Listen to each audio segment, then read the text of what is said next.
이전보다 예수님을 더 사랑하게 되는 시간, 복음 에세이 오늘은 33번째 방송입니다. 오늘도 이 방송을 듣고 계시는 모든 분들께 풍성한 하나님의 사랑과 은혜가 가득 넘치시길 기도합니다. 오늘 복음 에세이에서는요, 자존심과 자존감에 대한 이야기를 나누어 볼까 합니다.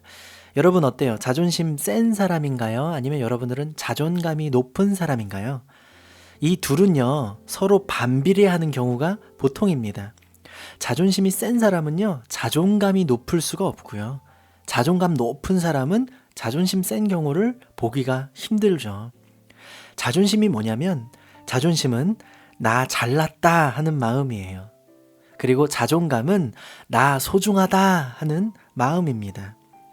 사랑받지 못하고 자라난 사람들의 특징이 바로 이 자존심이 매우 강하다는 거예요. 내가 잘났다는 것을 인정해 달라는 마음, 이게 바로 자존심이란 이름의 속성입니다. 잘난 사람이 되어야지만 자신이 다른 사람으로부터 사랑받을 수 있다고 생각하기 때문이래요. 그래서 한 가지라도 자기 자신이 잘하는 게 있으면요, 막 사람들한테 드러내고 싶고 알리고 싶고 인정받고 싶어 합니다. 자존심 센 사람들은요, 더 보여주지 못해서 안달이 나기도 하죠. 그러다가 다른 이들로부터 인정을 받지 못하거나 남들이 자신을 알아주지 않았을 때 이 자존심 센 사람들은 큰 상처를 입게 되죠. 자연스럽게 누군가로부터 더 많이 인정받기 위해서 노력하는 것이 삶의 가장 큰 주제와 방향이 됩니다. 왜냐하면 그래야지만 자기 자신이 정말 가치 있는 존재라고 인정받을 수 있다고 굳게 믿기 때문이죠. 그래서 자존심 센 사람들은요, 여러분, 보이는 것에 치중할 때가 많습니다. 결국 자존심이란, 여러분, 우리 내면의 결핍을 채우지 못해서 생기는 마음인 것이죠.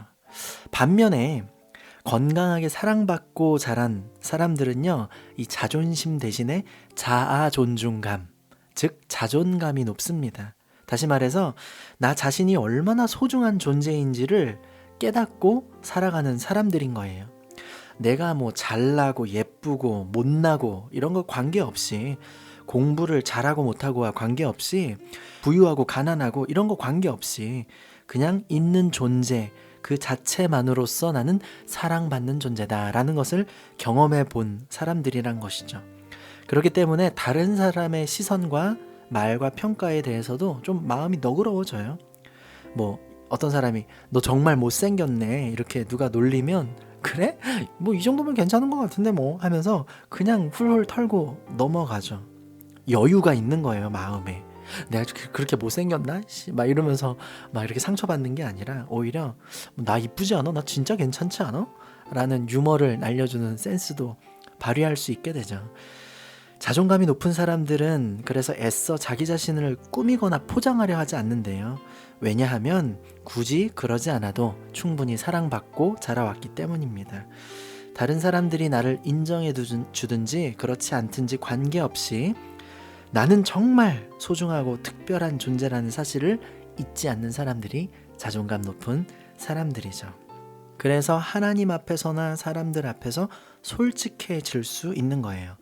하나님 앞에서 솔직할 수 있는 사람만이 자기 자신에게도 솔직할 수 있고요, 다른 사람들 앞에서도 솔직할 수 있기 때문입니다. 이 시대를 살아가는 많은 사람들에게 병이 있는 거 아세요, 여러분?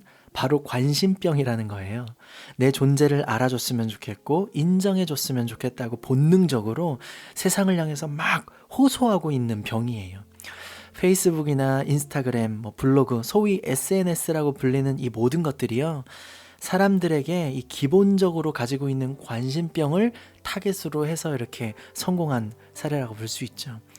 다만 표면적으로 서로 소통하기를 원하는 사람들의 이런 본능을 채워준다 이렇게 말은 하겠지만, 사실 본질적으로는요, 소통을 통해서 자신이 인정받고 싶어하는 이 관심병을 긁어주는 것들이 바로 이 SNS라는 것입니다.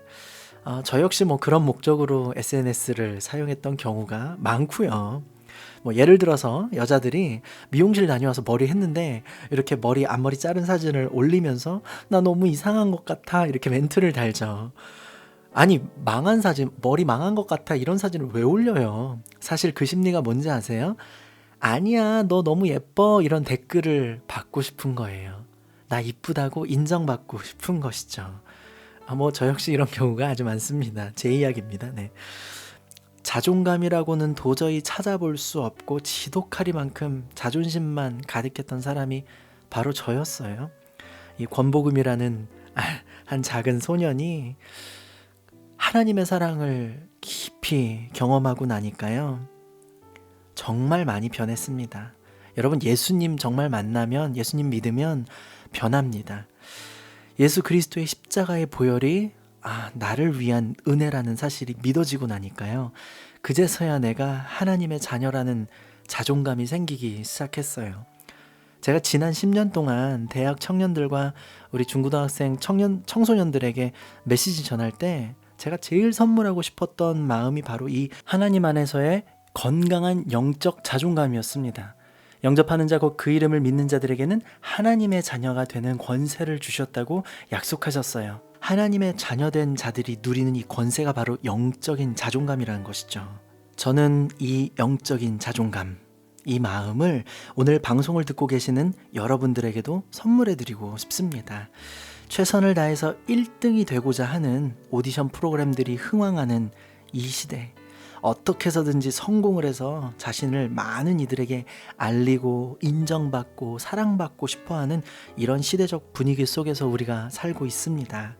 사랑하는 여러분, 저와 여러분은요, 하나님의 사랑과 은혜를 입은 그리스도인입니다. 하나님의 자녀들이에요. 이러한 시대 속에서 우리는 어떻게 살아야 할까요? 우리의 마음의 중심을 다시 한번 점검해보고 생각해 볼 수 있는 시간이 되었으면 좋겠습니다. 여러분, 무엇을 위해서 살아가세요? 우리는 무엇을 바라보면서 살아가고 있습니까? 우리는 자존심이 강한 사람인가요? 아니면 하나님 안에서 자존감이 높은 사람인가요? 온 우주 만물을 창조하신 위대한 그분 하나님께서 저와 여러분 우리 각 사람을 너무나 사랑하신 나머지 하나뿐인 독생자 예수 그리스도를 우리에게 보내주셨고, 핏값을 치르고 십자가 위에서 우리의 죄를 사하시고 우리를 구원하셨습니다. 이만큼 우리가 귀한 사람들이에요.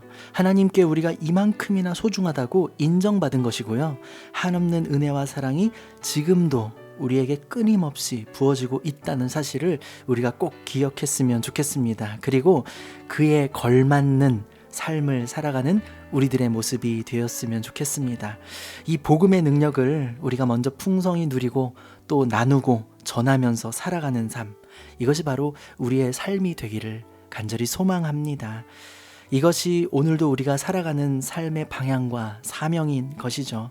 길을 아는 사람은 조급한 마음 대신에 조금 천천히 길을 걷더라도 여유가 있습니다. 여러분, 길과 진리 생명 되시는 예수님 안에서 여러분 자존감 높은 사람이 되십시오. 마음의 여유를 가지시고요, 하나님 안에서 행복한 이 밤이 되었으면 좋겠습니다. 지금까지 저는 복음 에세이의 진행자 권복음 목사였고요. 여러분 너무너무 사랑하고 축복합니다.